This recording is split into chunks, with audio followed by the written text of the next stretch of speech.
Today we're stepping out of the world of fantasy and back into the world of history. As you guys know, I love The Last Kingdom, and I was fortunate enough to visit the Bamber Castle last year, and I was able to see the exhibition, which led to a couple more videos around who the real Uhtred was and also around my visit to the castle. But I also just wanted to touch on who Alfred really was, because he was such a complex character, sickly but amazing.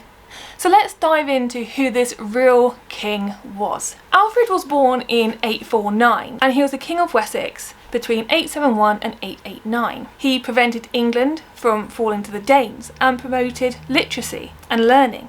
The compilation of the Anglo-Saxon Chronicle began during his reign around 890. When he was born, however, it seemed unlikely that Alfred was going to be king because he had 4 older brothers and he actually never really showed any desire to be king. His mother piqued his interest in English poetry, and when he was a boy he sought out learning Latin, possibly stimulated by the fact that he went to Rome in 853 and 855. But unfortunately Alfred didn't have the opportunity to get this learning that he sought so desperately until much later in his life. It's possible that he received this education in the military, which was normal for a young man of rank. He first appeared on active service in 868 when he and his brother King Alfred I went to Mercia against a great Danish army that landed in East Anglia in 865 and had taken possession of Northumbria in 867. The Danes refused to give battle and peace was made. In that year Alfred married Elsbeth, descended through her mother from Mercian kings. Late in 871 the Danes invaded Wessex and Ethelred and Alfred fought several battles with them. Ethelred died in 871 and then Alfred succeeded him. After an unsuccessful battle at Wilton he made peace. It was probably the quality of the Wessex-Saxon resistance that discouraged the Danish attacks for 5 years, but in 876 the Danes advanced on Wessex. They retired in 877, having accomplished little. But a surprise attack in January 878 came near to success. The Danes established themselves at Chippenham, and the West Saxons submitted except King Alfred. He harassed the Danes from a fort in the Somerset marshes, and until 7 weeks after Easter he secretly assembled an army which defeated them at the Battle of Edington. They surrendered and their king Guthrum was baptised. Alfred stood as sponsor, and the following year they settled in East Anglia. Wessex was never again in such danger. Alfred was able to take a break from fighting until 885, where he then repelled an invasion of Kent by a Danish army, and he was supported by the East Anglian Danes. In 886 he took the offensive and captured London, a success that took everyone not under Danish rule to accept him as king. Possession of London also made it possible to reconquest the Danish territories in his son's reign, and it's possible that Alfred had been preparing him for this, though he could make no further advance for himself. He had to meet a serious attack by a large Danish force from the European continent in 892.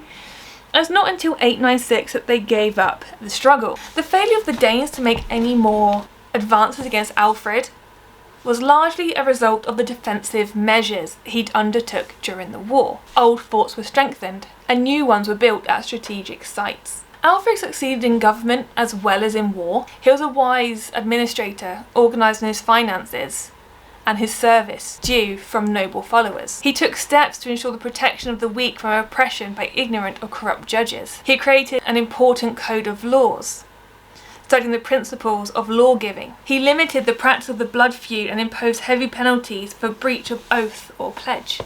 He shared the view that Viking raids were a divine punishment for the people's sins, and he attributed these to the decline of learning, for only through learning could men acquire wisdom and live in accordance with God's will.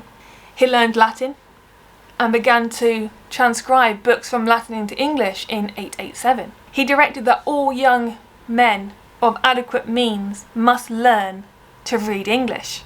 Much of the information we have, however, on Alfred's health is from the writings of Asser. Now, Alfred was very poorly. It's never been hidden in anything you've watched or read. You know that he was a very sickly man. So in Asser's book, he explains that after he got married, Alfred had a massive feast, and it was after this that he started to complain of stomach pain. The pain persisted for over 20 years, and the cause remained unknown to the physicians at the time. Because there was no concrete diagnosis, of course, rumours started to spread. People believed that Alfred was either possessed by the devil or being punished by a witch. Others thought it was possibly hemorrhoids or just an unknown fever that was causing him so much illness. However, looking at his symptoms today and knowing what we have in modern medicine, we can come to the conclusion that Alfred was most likely suffering with Crohn's disease. Alfred died in 899 and was buried in the main capital of Winchester. Now, we don't know exactly how he died, but it's quite possible that due to his existing health problems, that was a main factor. He was very weak. He did struggle to eat towards the end to keep things down, so of course that was probably a main reason as to why he passed away, if not the only reason. But that's all I really want to share, guys. I just wanted to really talk about Alfred as a king. You see him in things like The Last Kingdom, and you see that the way he's portrayed, I feel as though he can look weak on occasions, he can look a bit silly, the way he sometimes pushes Uhtred away, or how he does things and you go, wait, what, why? I don't get it. But actually he was a very clever man. He was very strategic with war. He was very strategic with the way he ruled, and he looked after people, ensuring that they learnt to read. So I really do think he was Alfred the Great. I mean, he got that nickname for a reason, right? Anyway guys, that's all I have to share on this video. Let me know if you like this slightly more historical side of things, and if you do, who you want me to talk about next. Go check out the videos I've done previously around the Last Kingdom, my visit to the castle, and also the real history of Uhtred of Bebbanburg. But until next time, you take care.